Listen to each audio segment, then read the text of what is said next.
Hey everyone, I'm Ryan Mitchell with thetinylife.com. Wanted to talk about tiny house storage here for a little bit. When you live in a tiny house, my house here is 150 square feet. I've lived in it almost a decade now. And when you're living in such a small space, storage really matters because you really need to utilize every square inch when you don't have a lot of square inches to give. And so I'm gonna kind of go through some of the storage stuff that I do in my tiny house and know that a lot of this was actually like purpose built. So I thought about what I need to store and then built storage around that. So I think one of the first things that I've talked about this before is my closet. Now I wear a pretty simple wardrobe, basically a minimalist uniform. I wear my gray shirt every single day. I have 20 of these or so. I have 2 pairs of jeans, 2 pairs of shorts, a jacket or two, a couple pairs of shoes, some cold weather stuff, some workout clothes, things like that. But other than that, my wardrobe is extremely simple. And because of that, I don't have a large closet. This is my clothes closet, and you'll notice here when I open it, it's half empty because it's just kind of open space in here. So down here, this is all my clothes. So I have socks and underwear. This is undershirts. These are my gray shirts. This is pants or shorts, depending on the season. And down here, I put workout clothes, linens, and off-season stuff that I'm not using. So that's all of my clothes. Now, you may have more clothes than I do, or it's a bigger deal. For me, just over the years, it's just gotten simpler and simpler. So I don't have a big wardrobe.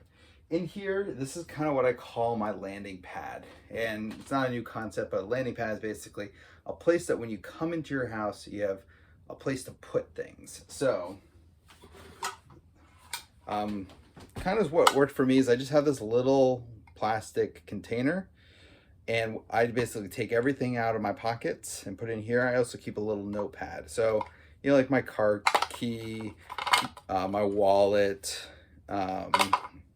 then a little post-it note pad and a pen, just if I need to write notes or something like that. So when I come in, kind of dump everything in here, just kind of keeps it contained, and that just makes it feel more organized. I try to keep this space here pretty empty.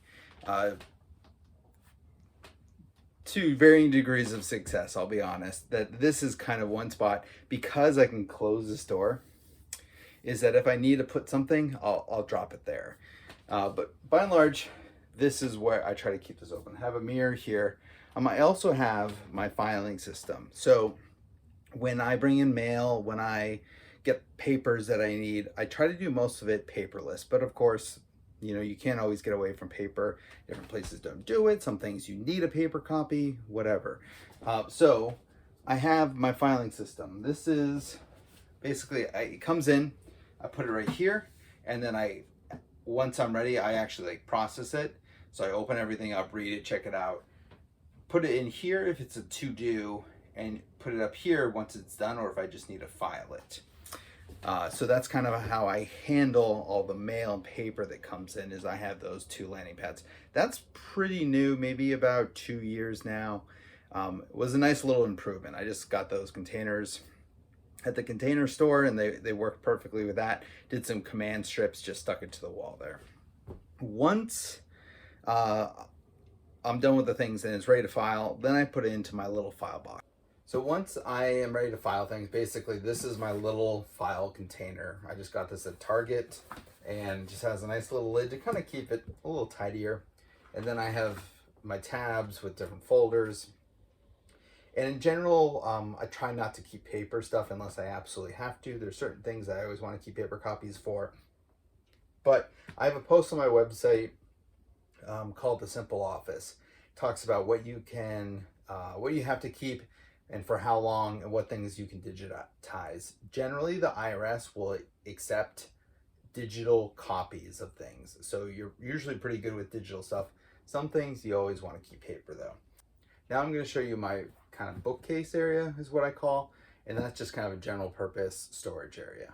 To the left of my wardrobe here is kind of my bookcase, is what I call it. And funny story is, when I first moved into my house, I only had like 2 shelves of stuff. So I actually only built the first 2 shelves, and then I stopped because I was like, I don't know what else to put there because I just didn't have things. I've collected some books over the years and a few other little odds and ends as I kind of fleshed out what I really wanted, what I needed, things like that.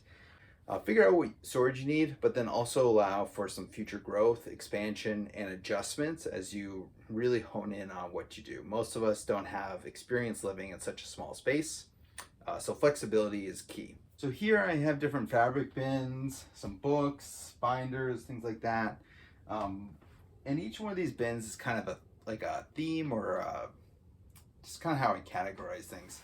So like this one here, this is my office one. So I have my label maker to kind of organize things, you know, like random cords, scissors, business cards, tape, some pens, things like that. So that's kind of all in here. Up here is kind of like my little toolkit, and I have just, you know, like a screwdriver, a tape measure, a little hex key, things like that, just to kind of, if I need to quickly fix something. I have a really rudimentary set of tools right here that I have. I also have a bunch of books. So in general, I try not to buy books, with the exception of business books or self-improvement books. Usually what I'll do with those is I'll purchase those so I can actually make physical notes with them. And then once I'm done with it, I actually give, I always try to like think of a person who I think would benefit or would enjoy that book, and I give it to them. If I can't do that, then I just donate in general after I've taken my notes. So I got some of the books that I've actually written here for the Tiny Life, and then also some that I'm currently reading or plan to read, and then just like a little fake plant. Down here I have just kind of odds and ends for batteries. I have these little containers. They're just, I don't know, they're just simple little plastic containers that are meant for your different batteries. So I have battery containers for all these. I just repackage them in there. These books are kind of like a rotating selection. I don't usually keep many physical books. I listen to a lot of Audible books, and then I also have my e-reader. So, you know, I really like the Kindle for an e-reader, Audible for audiobooks. I think in a given year, I read anywhere from 50 to 80 books a year. So in addition, back in my bathroom, I have these little like plastic bins that I kind of organize different things into. This is kind of like my toiletries thing. So I have like extra shampoo and body wash and mouthwash, deodorant, razors, that kind of stuff. And I just use these to kind of containerize and keep things together. So like I said, it's important to have purpose-built storage when it comes to your tiny house.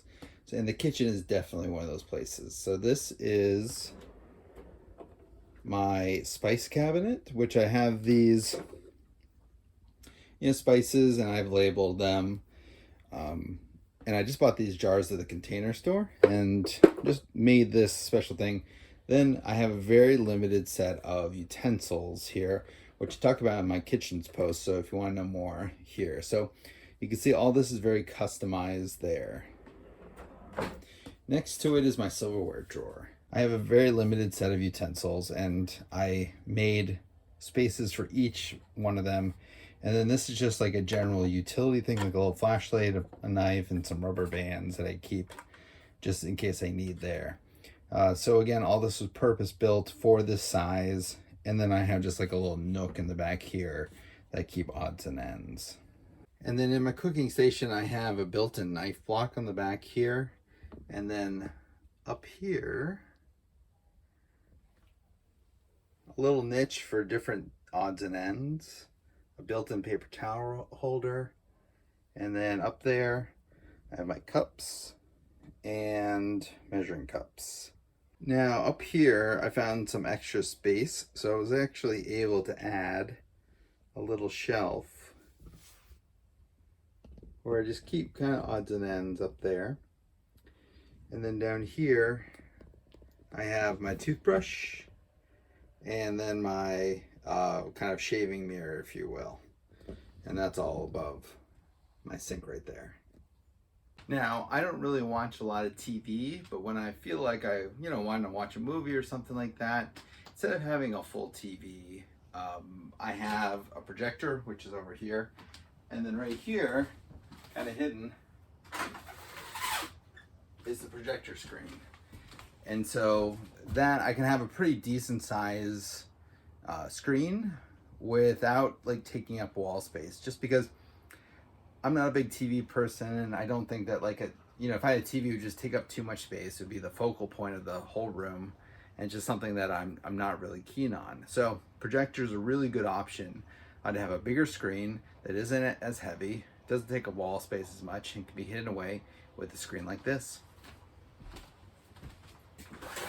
So I forgot to close out the video before, but basically I wanted to just share a little bit about the storage in my tiny house. Like I said, I've been living in my tiny house now for over 8 years, and I've just learned a lot through that process.